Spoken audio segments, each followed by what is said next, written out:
काला साया।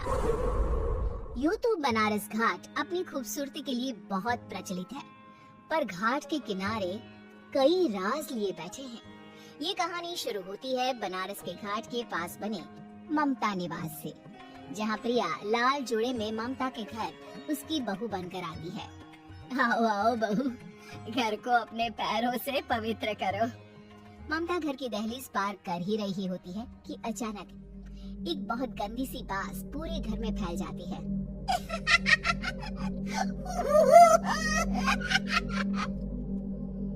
ये बदबू और ये आवाजें, ये कौन हंस रहा है माँ? अब ये पड़ोसी ना हमारे थोड़े अलग से है। कहाँ हम शाकाहारी और ये मांस मच्छी खाने वाले। छोड़, तू ध्यान मत दे और गृह प्रवेश कर। और हाँ बहू, अपनी सास की एक बात हमेशा याद रखना, इन पड़ोसियों से तो कभी बात नहीं करेगी। अच्छे लोग नहीं है ये। अपनी सास की ये बात मानेगी ना बेटा?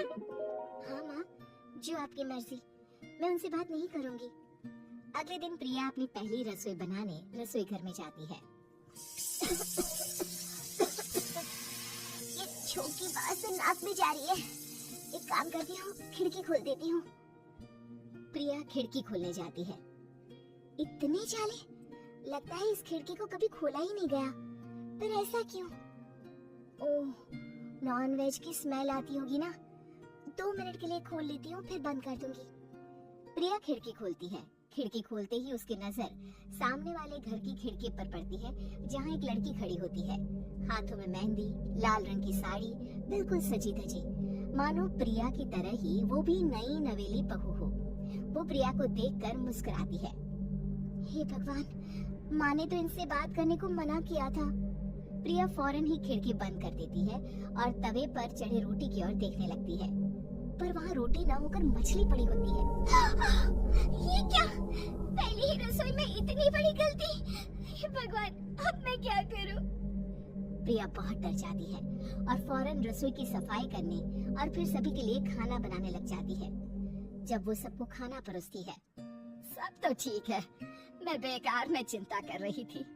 हे भगवान, ऐसे ही बस अपनी कृपा बनाए रखना।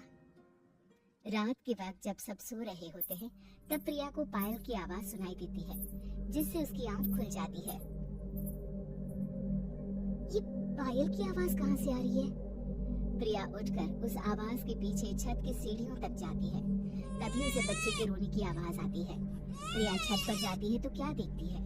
वही लाल साड़ी वाली लड़की अपनी गोद में एक नवजात बच्चे को घुमा घुमा कर सुला रही है। तभी प्रिया की नजर उसके पेट पर पड़ती है। ओह गॉड, ये तो प्रेग्नेंट भी है। सुनिए, बच्चा सो नहीं रहा है क्या? मैं कुछ मदद करूं? नहीं नहीं, आपके घर वालों को अच्छा नहीं लगेगा, मैं संभाल लूंगी। स्नेहा की गोद से बच्चा हाथ मारकर प्रिया की गोद में आने को छटपटाने लगता है। दोनों घर अगल बगल में बने होने के कारण प्रिया उस बच्चे को गोद में ले लेती है। प्रिया के पास आते ही वो सो जाता है। बच्चे का वो स्पर्श रात भर प्रिया भूल नहीं पाती और अगली सुबह वो छत पर कपड़े सुखा रही होती है। तभी उसे एक औरत इशारा करके बुलाती है। स्नेहा कह रही थी बाबू तुम्हारी गोद में आते ही सो गया। मैं गौरी, स्नेहा की माँ हूँ। बहू, घर आना, बाबू को खिला भी लेना। शाम को जब घर पर कोई नहीं रहता, बच्चे से मिलने के लिए प्रिया छिपकर अपनी पड़ोसन के घर चली जाती है और कुछ देर बच्चे को खिलाकर वापस लौट आती है। इसके कुछ दिन बाद ही प्रिया को पता चलता है कि वो माँ बनने वाली है।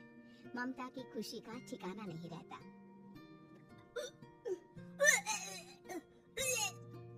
माँ जी, पता नहीं क्यों उल्टी आ रही है।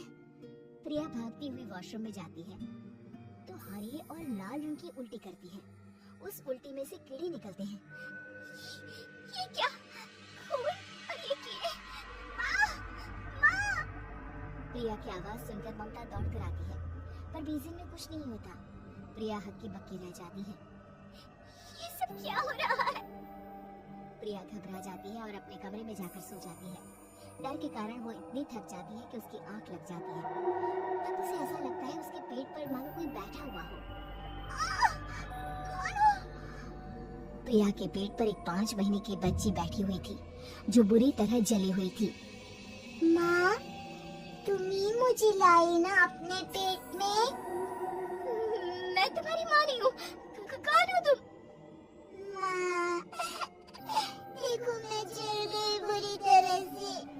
6 महीने पेट में रहने को भी मुझे नहीं मिला। सहला दो ना माँ। बचाओ, बचाओ, माँ। ममता दौड़कर कमरे में आती है। प्रिया की बातें सुनकर वो सब समझ जाती है। तू कहीं बगल वाले घर में तो नहीं जाकर आई ना बहू? मुझे माफ कर दो, मैं गई थी माँ। उस घर में सब मरे हुए हैं बहू। कई साल पहले स्नेहा उस घर में बहू बनकर आई थी। कुछ ही दिन में वो एक बच्चे को जन्म देने वाली थी। पूरा घर बच्चे के आने की खुशी में खोया था कि एक दिन अचानक उस घर में आग लग गई। सब बुरी तरह जलकर मर गए। गौरी आज भी दादी बनने का इंतजार कर रही है और इसीलिए स्नेहा ने अपना अजन्मा बच्चा तुम्हारी कोख में डाल दिया। ममता ये कह रही होती कि पीछे से उसके पैरों को एक बच्चा पकड़ लेता है।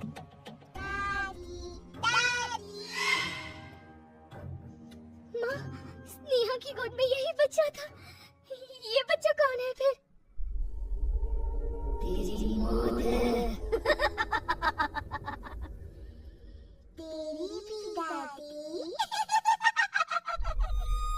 जिस चीज का ममता को डर था वही हो गया। ममता निवास के ऊपर मौत ने चादर बिछा दी थी। प्रिया का पेट ऐसे बढ़ जाता है मानो 9 महीने का हो। 2 हाथ उसके पेट से बाहर निकलते हैं। बहू, संतोष को फोन कर, किसी पंडित जी को बुला बहू। प्रिया का पति भागता हुआ घर आता है। ये तो होना ही था माँ। तेरा बाप तेरे सामने आ गया तो तू सह नहीं पा रही है। स्नेहा घर में आग लगी नहीं थी, माँ ने लगाई थी प्रॉपर्टी की लालच में। और वो बच्चा मेरी पहली पत्नी का बच्चा है, मेरा बेटा, जो कि उस आग की चपेट का शिकार हो गया था। मैंने तुमसे ये सब माँ के कहने पर छुपाया था। मुझे माफ कर दो प्रिया। तुम अगर चाहो तो यहाँ से जा सकती हो। मैं तुम्हें किसी भी बंधन में रखना नहीं चाहती। मेरी शादी हुई है आपसे, मैं आपको छोड़ नहीं सकती, पर उससे पहले हमें स्नेहा, उसकी माँ और बच्चे की आत्मा की शांति करवानी होगी। संतोष और ममता गौरी के घर जाते हैं। अंदर सब कुछ जला हुआ होता है। जमीन पर जली हुई लाशें बिखरी हुई थी। ममता रो रो कर अपने करने की माफी गौरी से मांगती है। प्रिया स्नेहा के घर वालों का अंतिम संस्कार करवा देती है और ममता निवास फिर से आत्माओं के साए से मुक्त